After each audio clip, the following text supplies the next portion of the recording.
Givius, many thanks for joining us. You're watching our weekly program, Talk to OBN, on your favorite media channel, OBN Horn of Africa.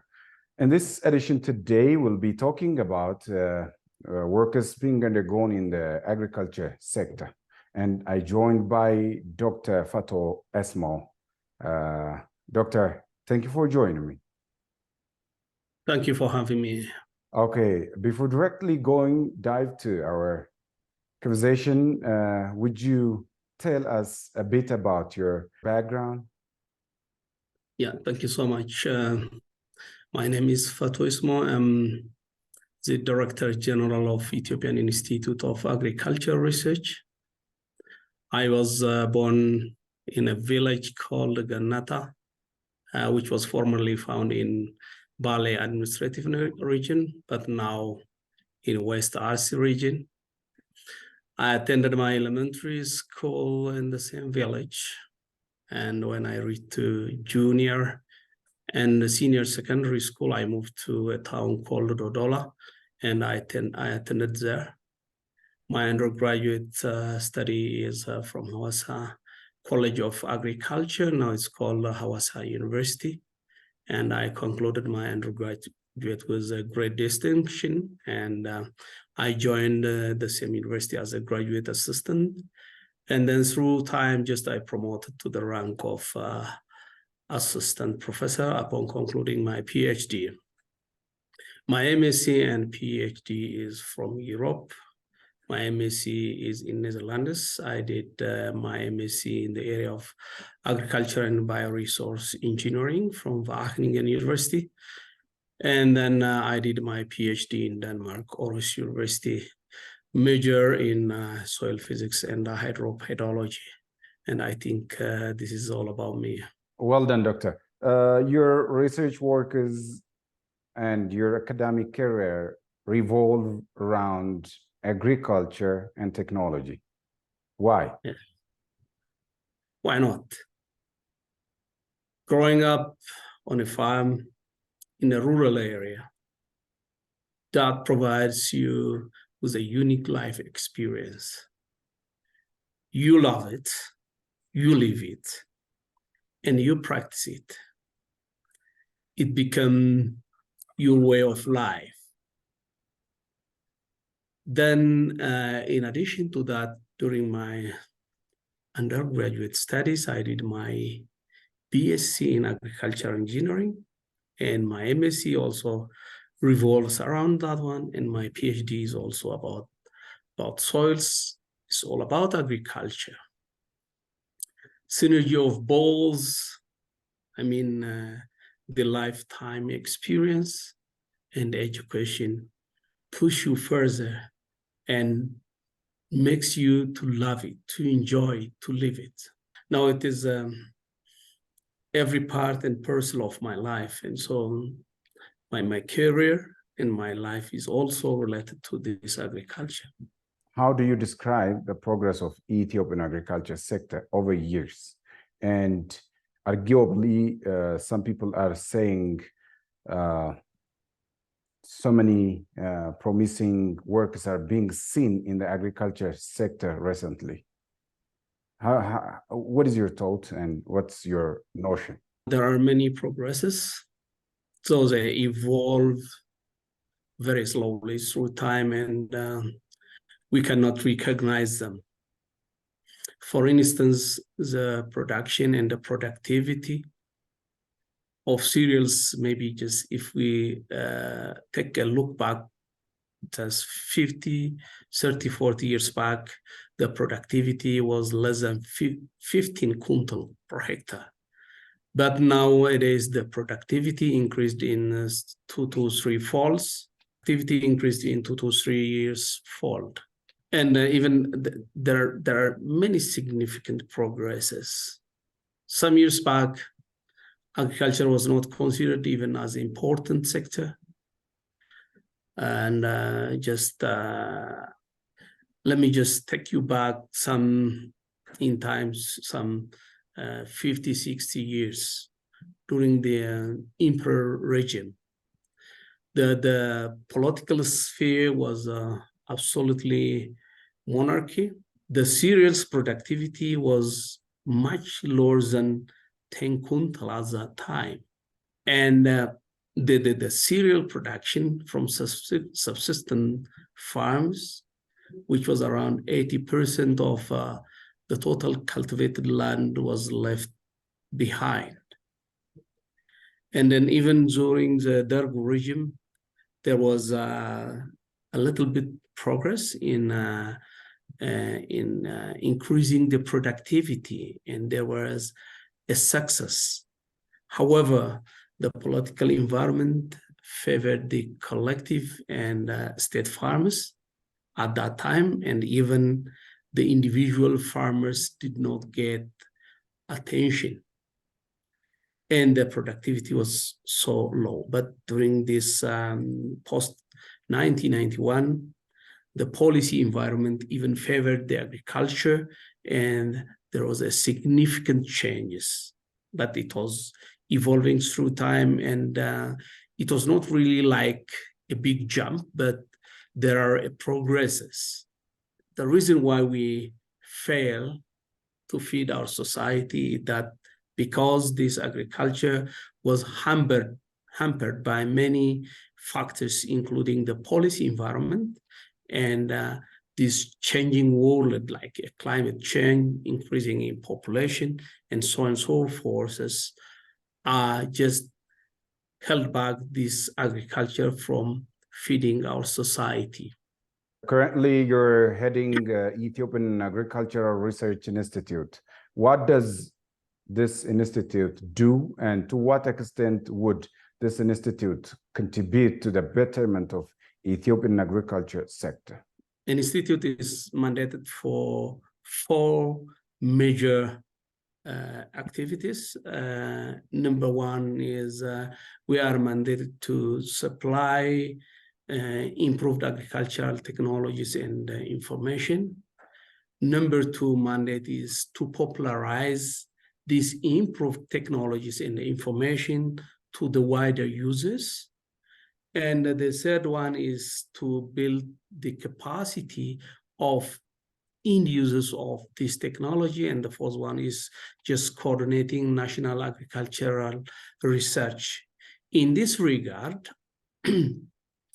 our performance was really amazing. We came up with many technologies. Even when just we focus on crop technology, we provided more than 3,000 crop technologies. We came up with new varieties. The productivity now we attained is, for instance, in maize is about 120 quintal per hectare. For other cereals, we exceeded about 40 quintal per hectare. That was really amazing, and our performance is really remarkable. To mention, for instance, last year, we have generated more than 500 technologies and information that we avail for the farmers and agro-pastoralists. And we popularize various technologies, and we participate more than 50,000 farmers, development agents, and subject matter specialists. And we built the capacity of different extension officers, prototype manufacturers, and research institutions, which are regional. So our performance in terms of delivery of this core mandate is highly remarkable. Excellent. Your organization, Ethiopian Agricultural Research Institute, mandated to conduct researches and to introduce technologies and to recommend better ways for the betterment of the agriculture sector. And to what extent would this scientific research contribute to the agriculture sector, and what are the works being undertaken so far, and the products achieved in the area? Yeah, just the scientific research in any area, I just mean some of the time. I mean just to fix the problem. It's not always. Sometimes you do research to search for a knowledge. But in our case, we are doing the applied research, which is mainly focused on solving the problem. We tackle the problem. We identify the bottlenecks in production and productivity, and we focus on solving this problem. And we contributed in this regard, and our research contributed a lion's share in agricultural development. For instance, if we come up with a seed technology, we just developed that seed technology based upon the problem. Maybe if we do have a problem in, for instance, in a coffee, some years back, we have a coffee berry disease, which was really damaging the whole coffee from Ethiopia, and the coffee was almost extinct from Ethiopia. And we developed a new variety which can resist that coffee berry disease. If we wouldn't come up with that technology, seed, today we are not become a net exporter of coffee. We could have just import coffee from other country, and you know the economic contribution of this coffee.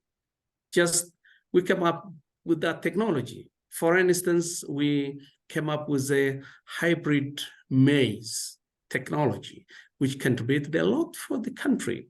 And I think in East Africa, we are the one who have our own breed, hybrid kind of maize. It was released some 30 years back and contributing a lot in the country. So we do have a lion's share, and our technology contribute more than 50% in increasing the productivity. So by simply providing seed, we can just increase the productivity by 50%. And even 50% come from other packages and agronomic practices, which are also a part of these scientific findings. So our contribution in the agriculture and agriculture sector is so immense. Without research, you cannot do any agricultural practices. The same holds true in the field of health. And then if you don't do health, for instance, if we didn't do this vaccine some 3-4 years back, maybe the COVID had many consequences. And due to the scientific findings, so many people were saved. So likewise, in agriculture, if we don't do the research, maybe some of our crops could have extinct. So just the research saved the extinction of these agricultural commodities, as well as improved their productivity. So without research, you cannot think of doing business nowadays with this changing climates, changing environmental condition, and so on and so forth. Let's talk about your publications. You have published more than 23 publications and presented them in various international stages. And how contributing were those researches and publications to our agriculture sector? Yeah, my contribution might not be that much. And my research is mainly focused on soil compaction, and which is one of the major threats in soil physical, biological, and chemical qualities. And those publications can help our researchers a little bit, just to do research, and it came up with many methodologies. But in the countries where I did research, Nordic countries, the Nordic countries, Denmark, Norway, Finland, and Sweden, they have a serious problem in soil compaction due to heavy agricultural machineries and climatic conditions. So in that countries, it contributed a lot. That research output was taken immediately, and we gave advisory services for farmers not to compact the soil. When the soil is compacted, there are many issues that come up with the compaction. The productivity increases, the groundwater is polluted, and many other environmental problems happens with the compaction. But in Ethiopia, the compaction is also imminent, but it is not really as real danger in Ethiopia, but it's coming up with the introduction of these heavy agricultural machineries. So it didn't contribute a lot for a moment, and I think it will contribute a lot in the coming years. The methodologies that I have used can be used in here, and I hope that it will contribute a lot. But nowadays, I'm working on soil physical qualities and just how we are going to see the soil physical quality from visual inspection, and how we are going to take ameliorative measures to just reverse degrading in soil qualities. And yeah, that is really helpful. And I all just during my university time, and just I coached many students who were working in that regard, and we developed the best methodology on how just someone can detect the deterioration on soil physical qualities and the ameliorative measures that one has to take just to reverse the condition. There are many factors which bottlenecking the productivity in the agriculture sector in Ethiopia. We can mention different factors. For instance, the social, the social and climate factors, drought, soil infertility, again, rural land ownership problems. These reasons and factors mainly challenge productivity in Ethiopia. What works are being done these days to alleviate this problem, and workers being seen and done to increase the productivity of this sector? Yeah, there are many bottlenecks in agricultural production and productivity. For instance, for 5 years back in Oromia region, we were identified about 9 different factors that hamper the production and productivity in the region. And there are many factors which are contributing toward this.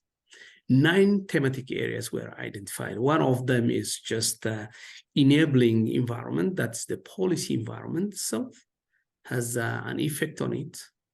The agricultural research, on how we just support the agricultural research, is also one of the bottlenecks. And then the resources that are in research institution are so limited, and we are not putting too much money in a research system. We are not empowering them. We are not capacitating them. That is also a bottleneck, one of the bottlenecks. The agricultural inputs, their availability, amount, and the quality is also another bottleneck. The irrigation, the development of the irrigation system in the country, the natural resource management, the level of mechanization, and the availability of finance for rural populations so that they can invest, and many factors to mention. And then we should have to reverse all these situations once we identify them, once we document them. We have to come up with a short-term, mid-term, and long-term plan. it's not an easy that you can mention one of them. You cannot take one of them and as a separate entity and tackle on them. And just you have to identify a list of factors that hinder increment in agricultural production productivity, and you have to systematically solve or unlock these bottlenecks. And there are many to mention. It's not an easy, just you can list it down in a single paper, and then it needs a series of consultation with the different stakeholders and come up with that list of problem, and we have to unlock that problem systematically. Recently, this wheat production, mainly the cluster farming and wheat lowland irrigation, got, so many attention and being heralded in different media. Would this cluster farming, wheat production, being told and seen so far as promising? Let me just first reflect on irrigated wheat production. It was initiated some 4 or 5 years back, and we initiated it with a motto of which says that pass from import to export. And that project was well crafted and has 4 different pillars to be self-sufficient and to become net exporter. One of that pillar is just to intensify wheat production in already cultivated land, which were just under wheat production. The reason why we just look into this option is that, you know, the production and the productivity in research system is, I think, is 2-fold higher than the productivity in a large-scale production. The main reason is that the farmers are not using the full package that we release with that technology. If we release a given seed technology, we just pack with many other technologies. The spacing, the fertilizer utilization, the fungicide that we have to use, and the cultural practices are also incorporated with that technology. And the productivity that we achieved is about 80-90 quintal and even more. But the productivity, the average productivity for the country is about 30 quintal per hectare, which is much lower than the productivity at the research system. So if we intensify and if we use the package that research system released in our farms, and if we boost the productivity even with 1 or 2 quintals or 3 quintals, thank you. That means we just come up with 6 million quintal, because the production is under 2 million hectares. That is one pillar. The second pillar was looking for another option, which was not in a place, that is producing with using irrigation. And then we started that in 3,000 hectares. The EIAR, in collaboration with Regional Research Institute and the Ministry of Agriculture, we just produced wheat in 3,000 hectares, and then we upgraded it to 20,000 quintal hectare, and then we upgraded it to 187,000 hectare, and then to 500,000 hectare, and now we just produced wheat on 1.3 million hectare with average productivity almost equal to 40 quintal per hectare, and we come up with 52 million quintal of wheat, which was not in place. We have a deficit much lower than that, and we become self-sufficient this year, and that mission was accomplished. The third and the fourth options are just reclaiming marginal soils like vertisol and treatment of acid soil, which we didn't done so much in this regard. But with the intensification and irrigated widths, we attain our self-sufficiency and start to export wheat, and which was witnessed in many herald, as you have said. Another thing is about this cluster farming. Cluster farming has many advantages, which I'm not going to list all of them. And then if you cluster, for instance, if you have a cluster of wheat, a cluster of maize, a cluster of sorghum, and it is uneasy to accomplish mechanization activity in that particular site. It is uneasy to motivate farmers to use similar inputs. It's uneasy to boost the productivity. It's not possible to have a large-scale farms in Ethiopia nowadays because of its impossibility to have land consolidation. It's not uneasy just to do that land consolidation, which we have tried some years back, and it fall apart. Due to that, it's as an option of having this large-scale farming, and then you cannot consolidate the land, but systematically what you are going to do is just to encourage farmers to use the same kind of product in a given area so that they have clusters, and that clusters help them to produce the same kind of commodity and apply the same kind of chemical, and then harvest at the same time and look for market at the same time. And the farmers will have, a power. You are going to empower them.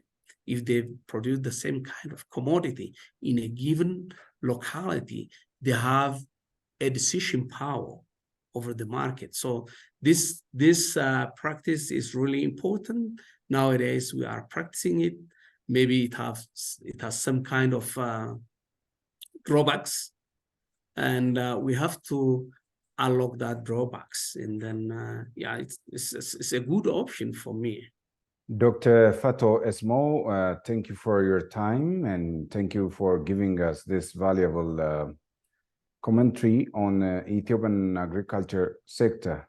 I really appreciate on behalf of OB and Horn of Africa. Thank you so much.